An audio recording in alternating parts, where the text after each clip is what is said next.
Fala, jovens! Episódio inicial aqui do Pipoca Plus, seu novo canal sobre cinema e TV.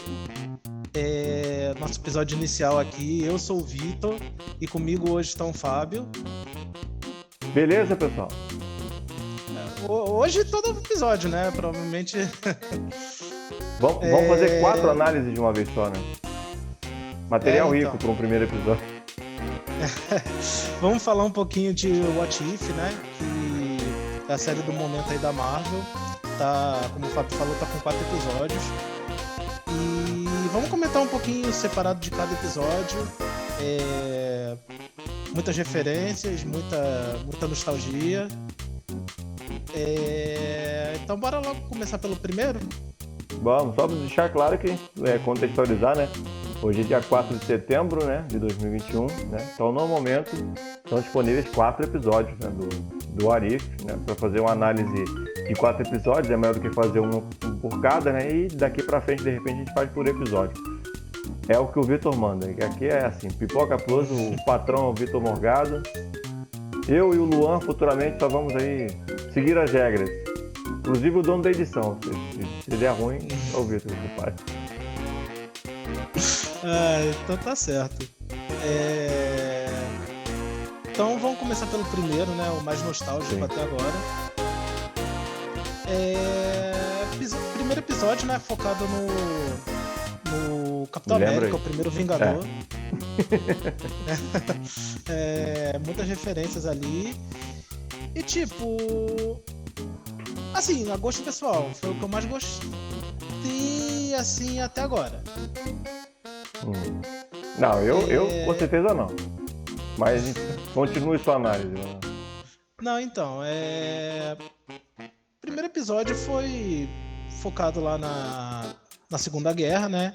Só que, diferente do Capitão América, o primeiro Vingador, ao invés de ser o Steve, o Capitão América, acaba acontecendo aquele problema ali e a Agente Carter resolve... Peg. A Peg, né? Resolve ali entrar na máquina lá e virar a Capitã Carter, né? Era os últimos resquícios do soro do super soldado lá do Dr. Skinny. E não tinha mais ninguém, o Steve estava ferido ali. Tinha o Howard, que ele mesmo já tinha recusado ali, né? Porque, pô, ele é o cara que aperta os botões. E tinha ela, né?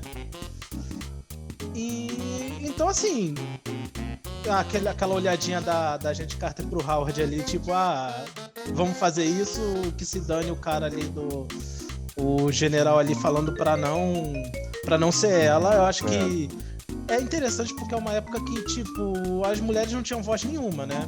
E isso fica muito evidenciado, a ideia do pessoal que fez o roteiro, quando você não tem, né, na estirpe do personagem ali do Stark, né, só pra deixar claro, né, o pai Stark, né, não é o filho Stark, é o pai Stark que viveu a Segunda Guerra Mundial, não tem na imagem dele ali o cara de exército, né, e sim nela, né, que é uma pessoa que, apesar de não ser atuante de campo, né, ser digamos que uma agente mais interna, né, pode assim dizer, né, do serviço britânico, ela é que tinha mais cara, né, de padrão de ir para a luta do que o Stark, mas ainda assim, né, o general pensa primeiro no Stark, né, no meio da turbulência ali, da explosão e tal, do que nela, e quando ela vai ele fica revoltado e tudo mais, né, que muda mais pra frente, né.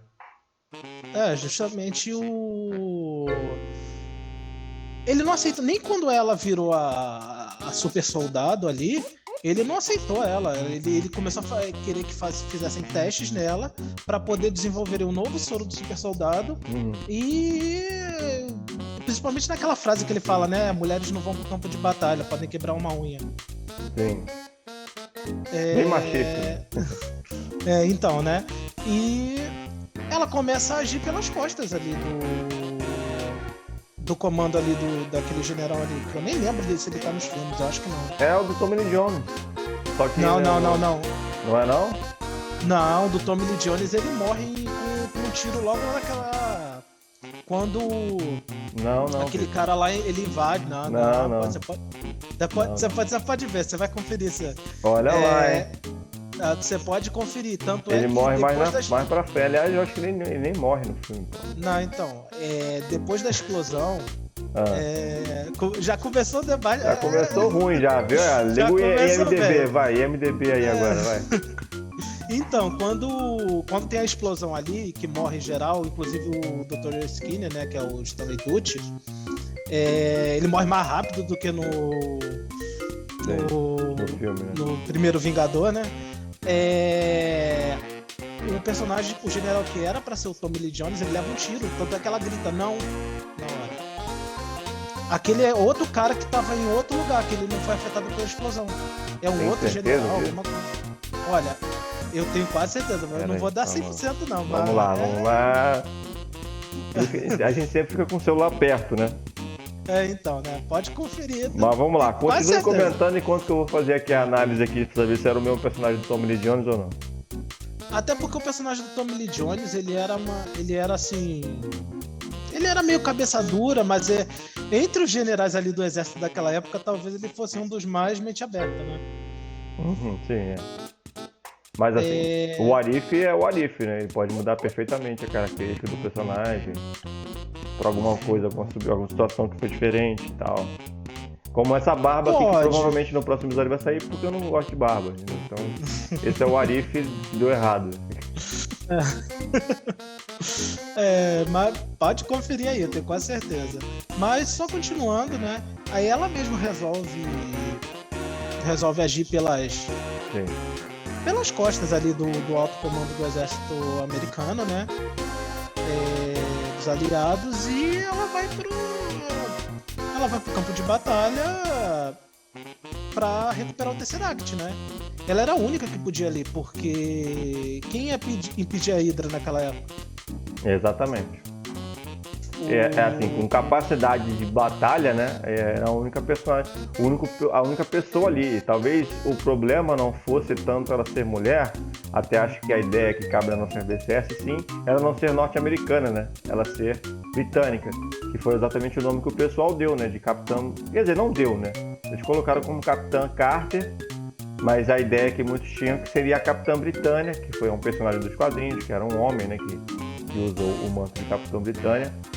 Porém, a Marvel não usou esse título, né, de Capitã Britânia, talvez já esperando no futuro poder utilizar o personagem em uma outra situação, né, não no What If. Não, eu ainda acho que ainda vai aparecer o Capitão Britânia em algum... Eu não acho que vai ter filme dele. Já deixa claro, né? Porque assim, nem todo mundo tá por dentro e tal. Mas tudo que eles usam nesses filmes, nesses desenhos, tem essa ponta do quadrinho, né? Da referência, sim, né? E na maneira que eles têm a forma que eles têm a chancela de mudar os acontecimentos do primeiro filme, eles começam a colocar coisas que não existiam no original. Mas esse daí, Vitor, eu sei que eu super compreendo que você tenha gostado mais desse episódio, mas de todos esses, ele é o que mais recicla eventos de um filme, né? Talvez por isso que esse não tenha merecido assim tão bem quanto alguns dos outros episódios, sei lá. Foram mais radicais, digamos assim. Sim, mas é por isso que eu porque até é bom falei, também que cada roteiro tá na mão de cada episódio, tá na mão de uma pessoa diferente, né? Então sim, por isso que a gente faz essa avaliação por episódio, porque cada episódio acontece uma coisa, porque eles, até aqui pelo menos, não são tão interligados, né? Tá mais pro futuro da promessa de que os episódios se conectem, né? Ou pelo menos alguns deles. Mas é por isso que eu falei, ele é o mais nostálgico até agora. Sim. E é aquilo, né? Assim, sendo um pouco tendencioso, assim, quem me conhece sabe que o Capitão América tá ali no top 5 dos meus personagens preferidos da Marvel, né? Incluindo quadrinhos. Então, tipo, eu adorei aquele episódio. E outra coisa que eu gostei bastante é de ter visto, assim, o Steve como, teoricamente, o primeiro Homem de Ferro. Sim. Porque o Steve, ele não morre na explosão, né? É o que eu pensei que ia acontecer, inclusive. Então o Howard Stark... Só pra confirmar, você acertou, tá? Falei. O personagem do Tommy Lee Jones era o Coronel Chester Phillips.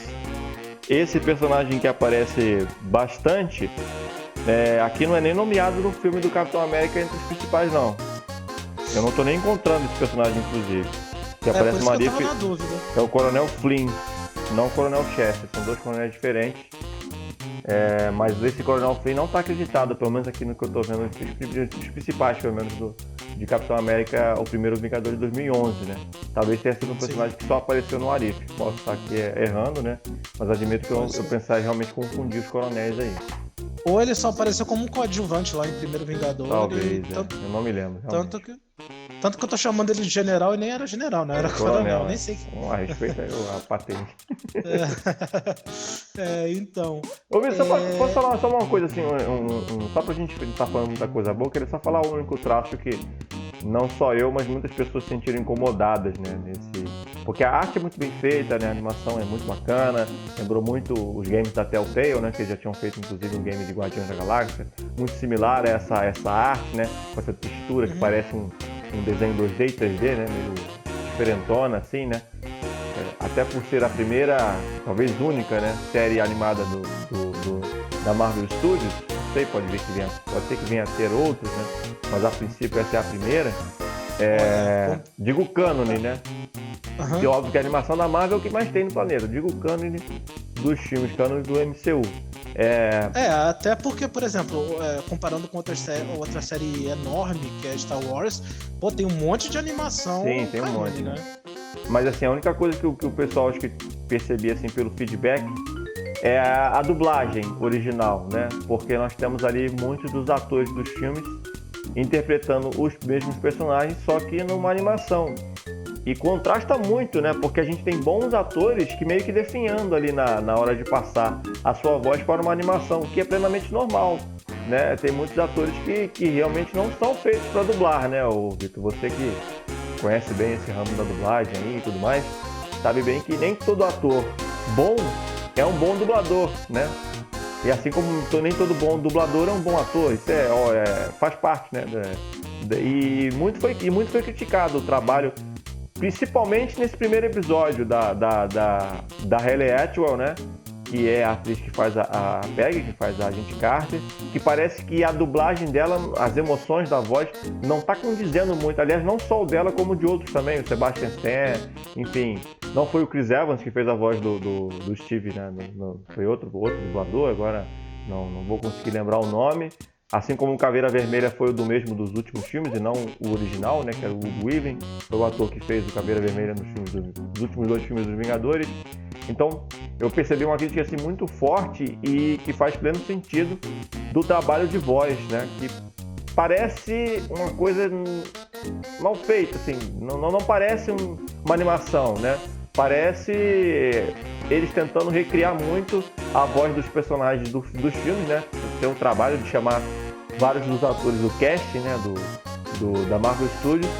Só que na hora de passar isso pro áudio, né? Esse áudio pra animação não colou muito bem, não. Até porque a animação ela tem um estilo diferente dos filmes, né?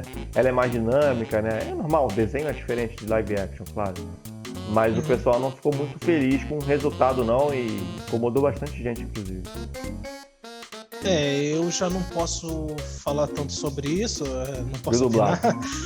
Porque eu vi dublado em português, né? E dá pra ver legal, né? Porque são dubladores mesmo de fato, não tem nenhum ator ali. Inclusive fantástico como sempre, né? Porque eu sou um grande fã, apesar de adorar ver filme legendado, sou um grande fã da dublagem brasileira, né? E a animação cai super bem. Sim. Mas, agora que você falou, assim, eu acho que eu vou rever os episódios legendados. Dá uma olhada, porque vale considerar pra você fazer a sua própria crítica, né? Mas eu realmente assisti o primeiro episódio legendado e depois assisti todo dublado, porque eu não posso nem falar isso em relação aos outros, porque eu só vi o primeiro episódio legendado, né? Já estava na configuração do Disney Plus, né? Eu estava vendo os outros produtos do Disney Plus já legendado, então ficou lá e eu acabei assistindo. Mas os outros eu preferi assistir dublado. Apesar de que no segundo episódio, né? Que você pode falar agora aí, tem a voz do Chadwick Boseman, né? Saudoso Pantera Negra, que faleceu agora, já está fazendo um pouco mais de um ano agora. Então eu fiz até questão de voltar ali o episódio para ouvir, né? O trabalho original dele, que eu acho que nesse caso acaba valendo mais a pena assistir legendado mesmo. Né, para o pessoal aí acabar matando a saudade, né, do Chadwick Boseman, que fez um bom trabalho, né, como Pantera Negra, e esse é o último registro dele, né. no personagem, obviamente, né? Já faz um ano que inclusive, inclusive, né? Foram várias as homenagens, né? No próprio episódio, inclusive nos créditos. Sim, inclusive já tem bastante tempo, né? Porque a produção demorou bastante. A animação demora, é óbvio, né? Mas ele dublou bem antecipadamente, então, esse episódio. Sim, bastante. Só pra fechar, então, o episódio 1, é o que eu tava falando pra você. Eu gostei de ver ali pro desespero do pessoal do time Homem de Ferro, né, em Guerra Civil, ver o Steve ali indiretamente sendo o primeiro Homem de Ferro, né? E outra coisa, a referência, ninguém sabe se é, né? Mas todo mundo tá dizendo que é uma referência àqueles tentáculos que aparecem, que eu na hora eu falei, nossa, é hora do hentai? Não. É uma referência ao Shumagorá, né? Então, e até é uma referência que envolve o 4º episódio, né? Então vamos partir pro 2º, que daqui a pouco a gente volta nesse assunto aí. Sim. Eu acho que vai fazer bastante sentido a gente falar lá quando for avaliar o 4º episódio, porque me parece o mesmo personagem, pelo menos pra maioria das pessoas, né? Então vamos pro episódio 2 agora, né? Já que você deu o gancho lá do Chadwick Boseman. Episódio 2, talvez também um dos mais emocionantes, justamente por causa do seu último trabalho dele, né? E... cara, é o episódio assim mais nonsense, mais legal, dos mais legais que eu já vi, né? Sim. Porque, tipo, por que iam levar o T'Challa, ao invés de iam confundir com o Peter Quill, que mora nos Estados Unidos, tipo, com o T'Challa que mora assim, ali em Wakanda, né? Ele saiu da barreira naquele momento. Eu não sei se, mas foi tão legal. A explicação deles terem levado o T'Challa, né? Foi por causa da barreira de Wakanda, né? Que atraiu os saqueadores, né? Sim. Inclusive eles talvez já acharam que era um pico de energia justamente por ser o Peter Quill ali, né? Mas não foi a barreira de Wakanda, né? Inclusive não foi o Yondo que foi lá abduzir ele, né? Foi os comparsa dele ali. Uhum. Taserface, né? Isso. Uhum. Mas é aquilo. O episódio só reforça que, cara, o T'Challa resolveria tudo do Thanos ali. Domesticou o Thanos, né? Então, né? Eu achei muito legal o Thanos, amigo da vizinhança ali. E aí, Vitor, que mora a catarse, se você falar em relação ao primeiro episódio? Porque o primeiro episódio, ele foi um episódio que podia ter sido perfeitamente o primeiro filme do Capitão América, sabe? Só você mudar o personagem. Esse aqui não, esse aqui foi bem mais maluco, né? Ele pescou personagens não vou dizer universo, porque o universo é um só, de núcleos diferentes, né? E colocou, né? E catalisou todos eles dentro de uma mesma história. A gente sabe que o case da Marvel é enorme, então a gente tem a capacidade e a possibilidade de fazer isso a todo momento. Mas eu acho que ele tem efeito de What If porque ele causa um estranhamento, né? Porque você não consegue enxergar o T'Challa sem ser dentro da roupa do Pantera Negra. Assim como você não consegue enxergar o Peter Quill sem ser o Senhor das Estrelas, né? Como é o personagem dos Guardiões da Galáxia. Então ele causa um estranhamento. O Thanos como um aliado, né? Ao invés de ser um inimigo, causa um estranhamento. A Nebulosa como uma personagem ali bem diferente, né? Da personalidade, né? Da personagem da Karen Gillan no universo normal, né? Na linha do tempo sagrada, né? Como dizem lá o pessoal do Loki. É muito diferente, né? Então esse estranhamento, eu não sei se ele ajuda na captação da pessoa durante o episódio, se ele atrapalha, né? Mas é um estranhamento involuntário que, pelo menos a mim, causou. E apesar de eu ter gostado bastante do episódio, né? Eu achei a trama muito, muito cabulosa, assim, sabe? O colecionador, assim, totalmente diferente também, né? Da personalidade que a gente viu nos filmes, né? Um colecionador fortão, todo cheio de Tregedé, né? Apesar dele ter ali a escrava dele, né? Tudo mais, enfim.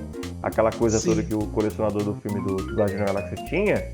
Mas ele tá muito diferente, né? E esse estranhamento, ele é muito causado nesse episódio. Acho que esse foi o episódio que eu mais estranhei, assim, assistindo.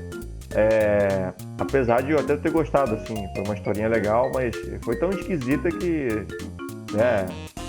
Eu achei que eles fugiram muito do comum. O que eles não fizeram no primeiro episódio, eles fizeram de cara no segundo. Mais até do que nos dois seguintes, acho eu. Sim. O que você falou do colecionador, realmente, acho que foi o que mais me causou estranheza, cara. Muito. Porque eu sempre via o colecionador assim como um cara sem compaixão. Não, uma figura perigosa, não? Assim... Mas agora do nada ele virou um colecionador bombadão. Eu tava acostumado com ele no Santos. Virou um personagem de luta, né? Eu falei, também achei esquisito. Até porque em Vingadores Guerra Infinita, né, o Thanos dizimou Lugar Nenhum com uma facilidade assim, deu a enorme. Impressão de que ele matou o colecionador lá em Infinity War, né? Até agora a Marvel não falou. Mas eu não sei, não foi provado. É aquele tipo de coisa que a Marvel faz, né? No futuro vamos usar, reutilizar o personagem. Mas até aqui é a primeira aparição de fato que a gente tem de colecionador, né? No universo Marvel desde aquele filme de Guardiões da Galáxia, já que essa era uma ilusão, né? Aquela que aparece no Guerra Infinita, né, na realidade. Mas esse é o retorno de fato do colecionador a um produto da Marvel. Eu até achava que ele fosse aparecer mais vezes. Né? Inclusive ele foi dublado pelo próprio Benício Del Toro. Aliás, praticamente todo mundo foi dublado pelo ator original, né? Inclusive o Thanos, o Josh Brolin, a própria Karen Gillan, né? A Karen Gillan fez de novo a Nebulosa e por aí vai. Então, fizeram um trabalho assim, de elenco melhor do que nos outros episódios, né? Sim, e você me lembrou outra coisa. Nebulosa ali, mas com Thanos, mas sem referência a Gamora, né? Sim, e isso tem uma explicação, porque a Gamora está sendo guardada para um episódio futuro, inclusive, né? Sim. Então, inclusive ela tá na arte, né? Tá na arte, tá nos anúncios, nos chamados, enfim. Ela vai aparecer ainda, só que não nesse núcleo, né, do T'Challa como Guardião da Galáxia, como Star-Lord, né? Não, o Guardião da Galáxia, né? Que era um time do Guardião da Galáxia ali, né? Não apareceu o Rocket, não apareceu o Groot, né? Apareceu o Drax, né? Apareceu o Drax, exatamente. E bem diferente também, né? O Drax Good Vibes, né?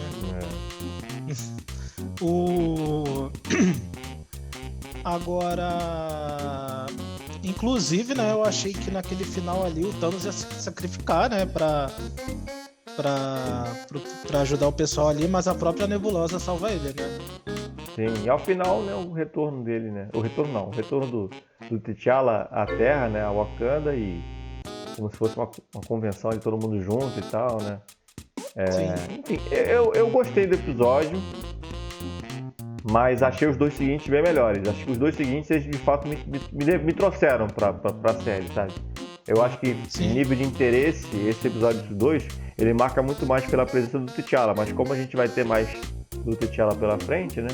E talvez, por que não, possa ser a última aparição do T'Challa. A gente é muito nebuloso ainda como será o próximo filme do Pantera Negra, né?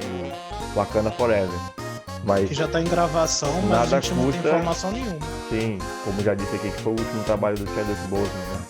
O What If, nada custa a gente poder também afirmar, ou pelo menos na teoria, achar que esse é a última aparição de fato do T'Challa no universo Marvel, né? Sim. Outra coisa que só para acrescentar no episódio 2 assim como com o Peter Quill, o Yondo totalmente uma figura paterna pro T'Challa, né? O paizão do ano, né? Meu garoto. Tá no sentido do personagem mesmo. Sim, Ele foi escrito pelo James Gunn dessa forma, e eu acho que uma coisa que o James Gunn não gostaria de ter é seu personagem alterado nos outros filmes, né? Porque o James Gunn, apesar de ter se distanciado um pouco da Marvel nesse período que ele ficou de fora e foi lá trabalhar com DC, ele ainda é um cara que, tipo, ele carrega aqueles personagens como produto dele, né? A asepsia da palavra, né? A forma que eles foram geridos nos filmes, como eles foram colocados no filme, né? A cognição que as pessoas têm em relação a esses personagens é muito própria do James Gunn. E eu acho que ele fiscaliza muito, veja o que vocês vão fazer com o meu personagem aí no Guerra Infinita, no Ultimato, sabe? Não tenta modificar o personagem que a gente criou com tanto carinho. E foi isso, né? Entregaram os personagens do James Gunn, né? Entre aspas do James Gunn, da maneira mais fiel possível. E o Yondo não foi diferente, né? O Yondo paizão, né? O Yondo mais... né? O Yondo do Michael Hooker, que fez inclusive a voz do personagem do filme. Mas o James Gunn, inclusive, ele chegou a participar como produtor, né, de Guerra Infinita e eu acho que Ultimato, não foi? Sim, mas o Arif eu acho que não. Não, o Arif não, mas... Não. Mas tá ali, né? A essência dos personagens dele. Tá de olho, mas sobre o episódio 2, né? O primeiro foi o mais nostálgico, o segundo talvez o mais emocionante até agora. Agora, o terceiro acho que foi assim... O primeiro é um dos que eu mais gostei, mas eu acho que o terceiro supera um pouquinho pra mim. Pra mim também. Apesar de que eu acho que o quarto, ele tá ali pau a pau, olha, ele tá chegando junto ali. Assim, você perguntar, poxa, você queria um episódio do Arif em que os Vingadores morressem e, tipo... Não! Não é a ideia que eu ia ter. 5 Mas dos não 6, deixou de né? ser criativo, né? Eles mostraram ali um cenário totalmente negativo. Aliás, o terceiro e o quarto episódio são os cenários mais negativos possíveis, né? É deprê total. Sim. Se o terceiro a gente acha que é negativo, o quarto, então, nem se fala, né? Termina de forma melancólica. Mas, assim, se você for parar pra pensar em relação à criatividade, talvez isso tenha sido mais criativo, né? Ele foi ali pra uma alçada que talvez eu não esperasse, né? Já de primeira matar ali os personagens consagrados, né? E entregar ali uma trama bem esquisitona mesmo, bem o Arif. Mas sei lá, de maneira assim que não me deixou assim surpreso com... Porque os personagens estavam ali, né? Eles estão ali, não mudaram o seu jeito de ser, né? Estão ali presentes como eles, né? Então eu acho que dessa forma eles conseguiram entregar o Nick Fury de acordo com o Nick Fury do universo, da Marvel. Os outros também, né? Tony Stark debochado mesmo, que ali rapidinho, né? O Gavião Arqueiro e tal. Eles entregaram os personagens de maneira concisa. Mas assim, eu acho que de criatividade talvez esse tenha sido o mais interessante assim, de acompanhar. Até porque a base, né, do universo Marvel não tem jeito, né? Os Vingadores e todo mundo que vai ver um filme da Marvel vai esperando ver referência a Vingadores, né? Que é fato, né? Eles não vão conseguir se desvincular, né, desse grupo dos Vingadores, do grupo original, né, do cinema, que é o Homem de Ferro, Capitão América, Thor, né, Hulk, Gavião Arqueiro e Viúva Negra. Esses personagens vão pra sempre ser o fantasma, né, de toda a produção que a Marvel fizeram aqui pra frente. Inclusive ele começou bem nostálgico também, né? Com aquela cena do Homem de Ferro 2 dele lá na rosquinha. Uhum. E já de início mata o Homem de Ferro de novo. Sim. Mas de maneira debochada. Inclusive, é bom lembrar, né? Não foi o Downey Jr., né? Que dublou o Homem de Ferro nessa aliás, não vai dublar nem nos próximos, que ele vai reaparecer ainda. O personagem do Tony Stark ainda vai reaparecer e o Robert Downey Jr. não tá presente no elenco da animação, né? Eu não posso nem dizer se foi bem feito o trabalho, porque admito, como falei aqui anteriormente, esse episódio eu vi dublado, né? A Fernanda Fernandes, a Fernanda Baroni para os íntimos, né? Que faz a voz da Viúva Negra, que é uma figura muito querida, muito gente boa, faz mais um bom trabalho aí com a Viúva Negra e repito, né? Essa talvez seja de fato a última aparição da Viúva Negra, né? Pelo menos da Viúva Negra da Natasha, né? Que não deve reaparecer nos próximos filmes, até porque a Scarlett Johansson colocou aí a Disney na pendenga, fez um processo aí maluco aí, então muito provavelmente ela não vai reaparecer. Deu ruim. E como teve esse processo da Scarlett Johansson, muito provavelmente essa foi a última aparição da Natasha, ou no Arif, de forma geral, né? Seja a última participação da Natasha no universo Marvel. Apesar de que não foi a Scarlett Johansson que dublou, e sim a Lake Bell, né? A atriz Lake Bell, Lei que fez vários trabalhos aí em televisão, em alguns filmes também famosos de comédia. Ela quem fez a voz, quem deu a voz, né, da Viúva Negra nesse episódio. Ah, mas já estava o litígio? Não, não tem nada a ver com o litígio. Simplesmente ela foi chamada para fazer o filme, para fazer o What If, né? E não a Scarlett Johansson. Então não teve nada a ver com o processo aí que teve, né? A questão toda da Viúva Negra, que não vamos nem entrar nesse assunto aqui, né? Pode estar mais em vídeos futuros aí, né? O que isso vai dar de problema aí em relação à Disney. Mas esse episódio já não foi dublado por ela, né? Foi dublado por outra atriz. Não tem nenhum prognóstico de que a atriz interprete a Viúva Negra em live action, né? Então, muito provavelmente, a última aparição da personagem Natasha seja mesmo no What If, né? Sim, inclusive o próprio Kevin Feige, né? Saiu em defesa dela e tal, mas Sim. ela processar a Disney, dificilmente ela volta, né? Não, já processou, né? Aliás, Não, o Kevin Feige, ele não vai contra a empresa que faz tudo que ele pede, né? Inclusive. Então, acho que ele falou por falar, pela amizade, né? Só não tem desgaste com ela, mas daqui pra frente segue cada um na sua vida aí. E a personagem morreu, né? Então, acho que a esse ponto foi bem feito o trabalho dela aqui. Eu não gostei muito de Viúva Negra. Você não assistiu o filme ainda, né? Ainda não. Ainda não, então não vou entrar muito nesse assunto. Achei que o filme, por exemplo, eu assisti o Shang-Chi ontem, que você também não viu ainda, né? Não, Mas essa o época eu não tô indo no Shang-Chi- cinema, então complicado. Shang-Chi foi muito melhor do que Viúva Negra, sabe? Como filme da Marvel, ele ofereceu bem mais do que Viúva Negra. Mas isso aí é outro assunto também para um próximo vídeo. Vamos deixar esse assunto para lá. A questão é que, enfim, essa de fato foi a despedida da personagem, né? Eu não sei se ela vai aparecer ainda mais em What If, né? Até porque ela morre, né? Assim como os outros Vingadores, ela morre nesse episódio, né? Os Vingadores que estavam ali. Então, talvez seja realmente a última participação da personagem no universo da Marvel, né? No projeto da Marvel aí. Pelo menos a longo prazo, né? Porque pode se pensar num reboot lá pra frente, aí tudo pode acontecer. Sim, mas outra coisa interessante desse terceiro episódio, duas coisas na verdade. Primeira, Hank Pym sendo vilão e finalmente o que eu...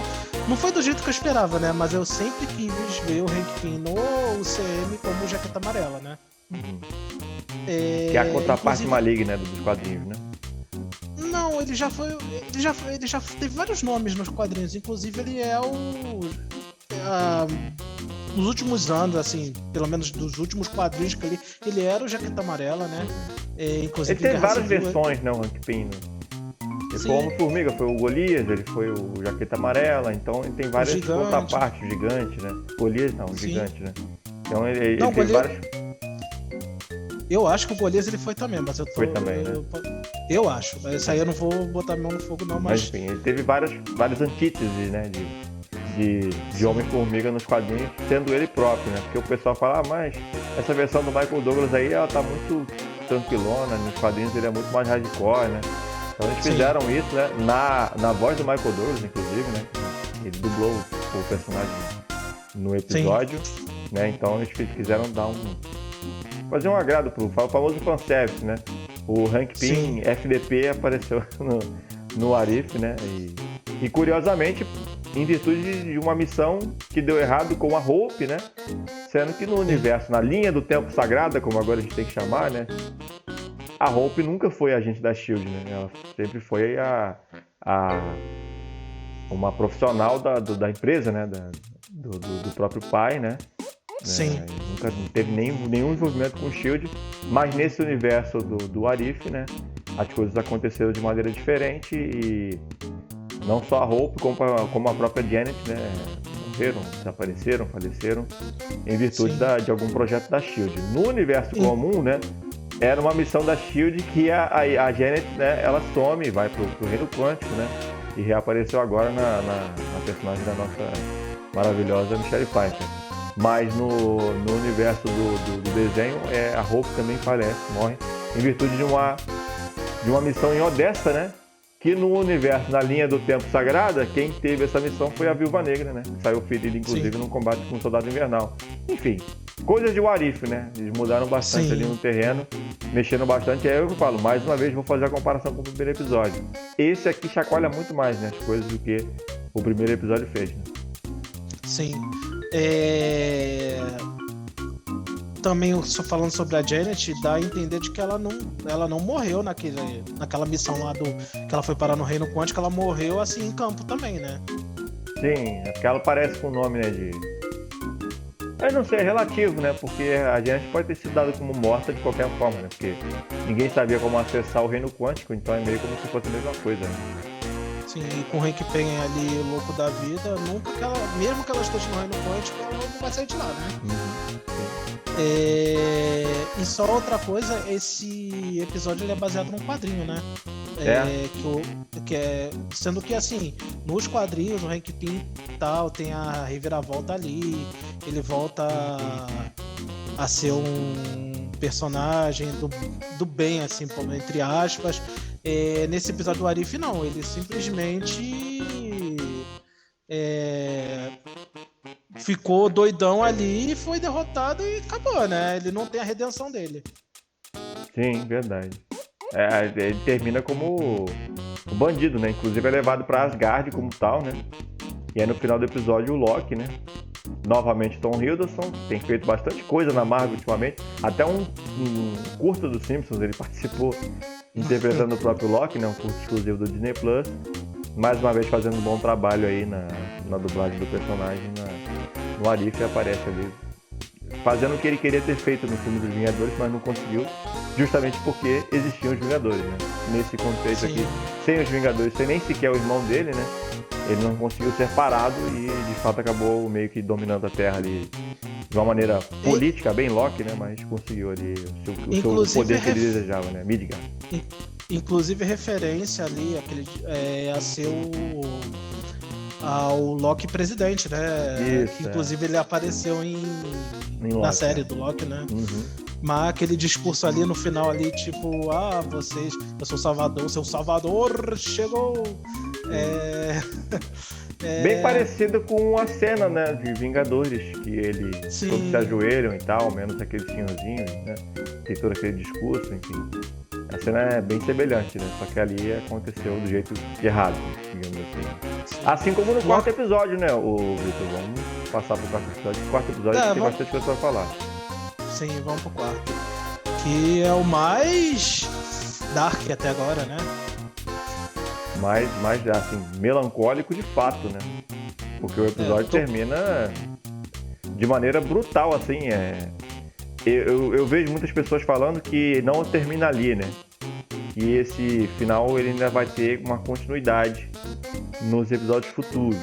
Porque esse Doutor Estranho Maligno foi visto, né, nos takes, né, promocional, né, da Marvel, contracenando com a personagem da Capitã Carter, né, só para deixar claro, na Capitã Marvel, Capitã Carter, num outro episódio, ou seja, a impressão que passa é que algo vai acontecer depois daquilo, mas vamos começar pelo começo, né? Esse episódio, o Doutor Estranho, ele tem o acidente, só que o acidente se perpetua de outra maneira, né?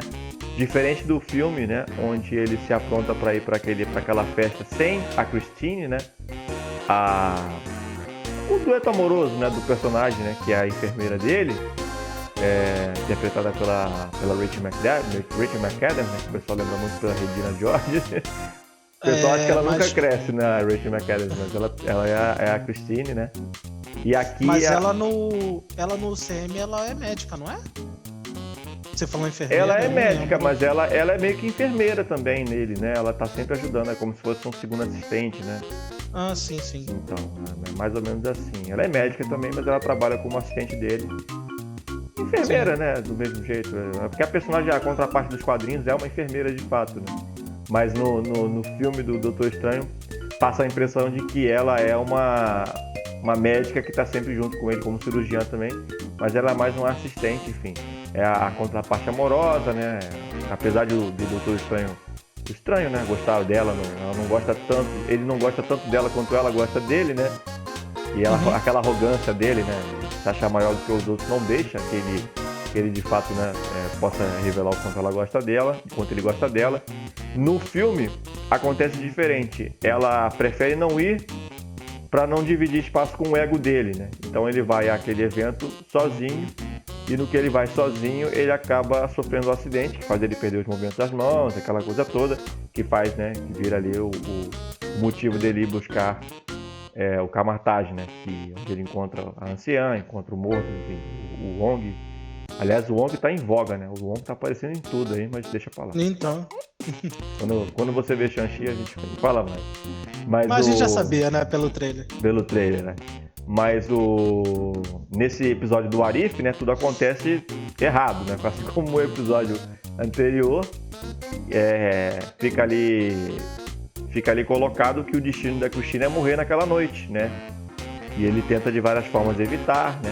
É óbvio, né? Porque ele não queria jamais ver a pessoa que ele amava morrer. E dessas várias vezes que ele tenta, né, subvertendo ao que o Doutor Estranho faria na normalidade, ele começa a voltar no tempo, né, e a causar várias ramificações, enfim, a atingir o tecido da realidade, né, lembrando o WandaVision, cada vez que ele mexe com o tempo, vai voltando, até que a anciã pede pra ele parar com aquilo, né. Você já tentou de milhares de vezes, não deu pra perceber que, tipo, mesmo com ela não sendo pega por ele no carro, não tendo um acidente de carro, ela morre de outras formas. É como realmente o destino fosse fixo, esse. Né? Não tinha como mudar, né? Não tinha mais como ser. Não era uma coisa que desse pra mudar pro feiticeiro, pro Mago Supremo. E aí, depois de tanto tentar, ele acaba voltando no tempo, né? E descobrindo um outro feiticeiro mais antigo, né? Que guardava livros que já não existiam mais, né? Que talvez pudessem possibilitar. Inclusive, isso é uma referência ao filme do Doutor Estranho. Os quadrinhos também, né? Porque aparece o livro de Cagliostro nos filmes, que a anciã mostra pra ele até, quer dizer, é um daqueles livros trancados lá, e ele volta no tempo e acha essa biblioteca da onde se originou esses livros.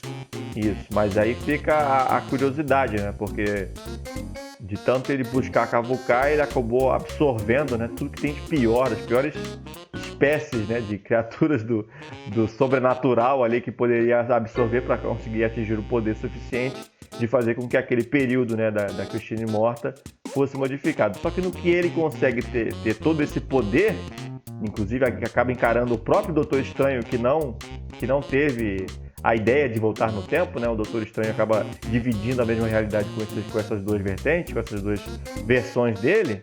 Ele acaba absorvendo o próprio Doutor Estranho junto, né? E adquirindo o poder supremo para conseguir manter a Christine viva, mas por pouco tempo, né? Porque como ele acabou atingindo todo o tecido da realidade, a realidade mesmo se desfez, ou seja, a Christine acabou sumindo de outra maneira, né? E no final do episódio o Doutor Estranho acaba ficando sozinho de fato, né? Sem nada, sem realidade, sem nada para dividir com ele, né? Que é bem sinistra a cena, né? Final do episódio, né? Bem melancólica. Inclusive com a primeira interação do Vigia com um personagem, né? Inclusive aquele discurso ele tem essa ali, capacidade, né? De falar com o Vigia, né? E o Vigia vai lá, conversa com ele e tal, enfim. Se eu pudesse ser ele falando... né?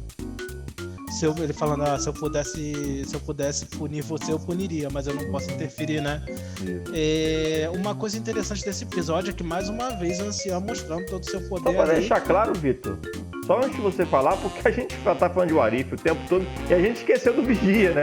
E o Vigia, ele é um ponto central da trama, né? Porque é ele quem conta a história. O Vigia é o Vigia dos quadrinhos, né? Que observa tudo, mas não interfere, enfim.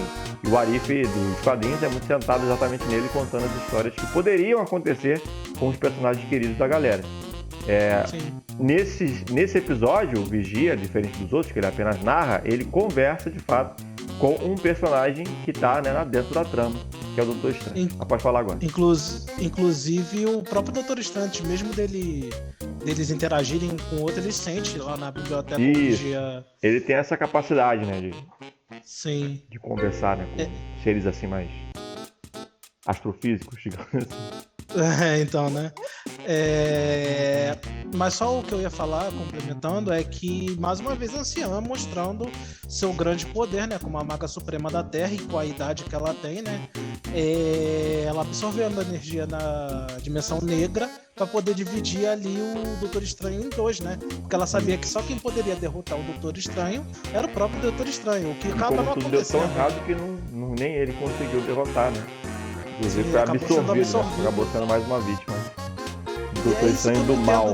Que não é Doutor Estranho do Mal, né? Ele tem, acho que é Mago Supremo Obscuro. Acho que esse que os produtos, né, de bonecos que eles botaram do personagem, eles colocaram como Dark Supreme. Alguma coisa assim, Dark Sorcerer Supreme, alguma coisa assim, né? Inclusive com aquela capa bem dark ali, né? Porque é uma referência também à capa dele dos quadrinhos, que ela é mais pontiaguda. Já foi, né? Já teve vários modelos, né? E tal. Mas uma capa também que tem vida própria, né? Que as duas capas lá, os dois cobertores da morte se batendo lá. Então, assim, isso me espanta mais uma vez, o que eu não entendo como a anciã foi derrotada tão facilmente em Doutor Estranho, por uma faquinha, entre aspas, né? Ela é muito poderosa. Mas assim, o que acontece no universo Marvel, ficou muito claro isso com esse negócio de linha do tempo aí, é porque é pra acontecer, né? Então... Talvez a própria anciã tenha a sabedoria de que qualquer coisa que ela fizesse, né? O ponto de destino dela era se encerrar ali, né? Que ela, digo assim, repito, né? A linha do tempo sagrada dos filmes. No desenho é bem diferente, né? O que acontece ali, ela é aparecendo, inclusive, na sua forma astral, já morta, né? Porque não tinha acontecido ainda nos filmes. Mas ali ela aparece e é meio que isso, né? Porque, tipo, se eu evitar essa faca aqui, eu acabo morrendo de outra forma, né? E esse episódio ele deixa bem claro que tem essa coisa que nem toda a magia do mundo vai conseguir impedir, né? E ela já sabia que ela... De fato, né? No filme ela sabia, né? Que ela... De todas as vezes que ela viu o futuro, ela sabia que ela ia terminar ali. E vale até fazer um arranjo aqui pra gente lembrar. Tá acabando já o vídeo, já tô com quase 50 minutos aqui. Mas pra gente lembrar Guerra Infinita, que o Doutor Estranho ele vê não sei quantas bilhões de possibilidades de derrotar o Thanos e apenas uma eles conseguiam de fato, né, ganhar a guerra, né, que foi exatamente a que ele viu lá do estalar de dedo do Homem de Ferro e tudo mais. Mas aqui nessas possibilidades que ele viu, passa a impressão, né, de que dá sim para você mover um destino certo, né? Porque se ele viu bilhões de possibilidades, ele conseguiu achar uma, né, que não fosse a vitória do Thanos, mostra ali que de fato, vendo, né, cavucando bem, ainda existe uma chance, né, de fazer com que o Shirley não morresse. Acho que essa parte que eu não consegui tirar da cabeça quando terminou, porque eu lembrei lá de Guerra Infinita, de que de fato, de tanto procurar, de tanto cavucar, ele acabou achando uma maneira de evitar o destino, né, que era a vitória do Thanos naquela oportunidade. Sim, mas é uma possibilidade, né? Só para complementar esse episódio que a gente falou lá no 1, né? Mais uma referência ao Shumagorá, né? Steve ali tá vendo. Bem lembrado. Muitas referências. Pode ou não ser o Shumagorá, né? Inclusive dizem que ele pode ser o grande vilão de Doutor Estranho no multiverso da loucura, né? E se for, com certeza não vai ser o do Arif, né? Porque eu acho que eles não revelariam um personagem central de um filme futuro aí bem próximo num episódio de What If, né? Eu acho que não. Porque a gente tem que sempre lembrar, né, Vitor, e com muita sabedoria, de que nem todo mundo que vê os filmes da Marvel no cinema assiste essas séries do Disney Plus. Apesar deles virem com essa ideia de tentar colocar, olha, você vai ter que assistir isso aqui para entender os outros, não sei o quê, eles sabem que não é assim que funciona o balaio, né, Vitor? Nem todo mundo vai parar para ter saco para assistir todos os seriados do Disney Plus. Então eu acho muito difícil que eles deem um start para alguma coisa dos próximos filmes nesse seriado do Arif, sabe? Eu acho muito difícil mesmo. É aí que tá. Se você não assiste, por exemplo, WandaVision ou o Loki, você não entende nada sobre os filhos dela, por exemplo, ou do Kang lá, né? Mas provavelmente vai chegar um ponto no próximo filme que a Wanda aparecer, em que eles vão fazer um flashback e vão explicar o que aconteceu, sabe? O público comum é muito maior do que o público geek. O público comum que deu lá quantos bilhões que deu Vingadores Ultimato? Já nem lembro mais. Chegou aos 2 bilhões e alguma coisa, né? Alguma coisa por aí. Esses 2 bilhões você pode ter certeza, mas ter certeza que 70% é de um público que tá ali só pra ver o filme só e assistiu e gostou, entendeu? É uma pegada ousada de você querer trabalhar as séries do Disney Plus como se elas fossem um produto importante, né, centrado dentro desse universo. É importante que eles tentem, pelo menos, fazer isso, mas acho muito difícil de que o público, de fato, o público comum, né, dá pra chamar assim, atenda esses requisitos de assistir tudo o que foi colocado nas séries do Disney para poder assistir os futuros filmes. Eles não vão fazer isso. Eu acho que todo mundo trabalha com esse plano. Inclusive, sabendo, né, de que muita gente iria assistir essas séries, que é sucesso, né? O What If, WandaVision, todos esses seriados aí, eles estão batendo recordes e recordes de visualização, né, de streaming. Sim. Diferente das séries da Netflix, né? Que eram totalmente ignoradas, essas são cânone ali. Sim, são produzidas pelos caras que fazem os filmes, né? O que facilita muito a transação, né? Sim. Entre filmes e séries. Mas vamos continuar acompanhando os próximos episódios do What If, né? De repente a gente grava cada um separado e tal, comentando. Vamos ver se era o Shumagoran mesmo. Isso. Se era uma referência, se Steve está certo. Então vamos continuar acompanhando. Na próxima, na quarta-feira, né? Lança o episódio 5. E. Você já sabe do que se trata? Eu admito que não, mas se você souber, pode falar. Não, ainda não sei não. O What If eu tô levando. Porque tem muitos episódios aí, alguns a gente faz mais ou menos uma ideia. Mas tem um do Thor, que é um Thor mais sem barba, meio brincalhão e tal. Não sei se é esse o próximo episódio, mas é um dos próximos episódios aí, que envolve o Thor, inclusive. Mas vamos aguardar. Tem o da Gamora, eu não sei quantos episódios vão ser, Gamora, né? Isso, São 9. São 9 episódios. 9? Tá. Então tem... 5, 6, 7, 8, 9. Tem mais 5 ainda. Então tem bastante coisa ainda. Tem. Então, assim que sair o próximo, a gente já volta aqui para comentar um pouco sobre isso. Se curtiram o vídeo aí, curtam, compartilhem com os amigos, comentem. Nosso episódio inicial, todo o feedback ajuda bastante. Nos sigam aí nas redes sociais, tá o nosso Twitter ali. Nas redes sociais não, nosso Twitter, né? E só para complementar, né? Tanto eu quanto o Fábio temos um canal secundário. Se quiserem conferir, a gente vai deixar o link aqui. O meu é sobre jogos, né? É chamado Carpa Mágica. O do Fábio é Futebol Ilimitado, né? Sim, Futebol Ilimitado, no YouTube. O meu tá tanto no Spotify quanto no YouTube. A gente deixa os links aí. Quem curtir os assuntos, se inscreve lá no canal que também ajuda a gente, né? Sim. Sejam bem-vindos, né? Tá começando agora. Chama a galera. Espalha a palavra. É isso aí. Então, vamos ficando por aqui, pessoal. Até o próximo episódio. Valeu. Com o Luan, né? De repente, né? Vamos ver. A gente vai vamos ter uma participação especial em alguns episódios, né? Do nosso amigo Luan. Participação então, especial ver. É contratado da casa já. Então, né? O patrão já botou já. Então é isso, pessoal. Valeu, até mais. Valeu.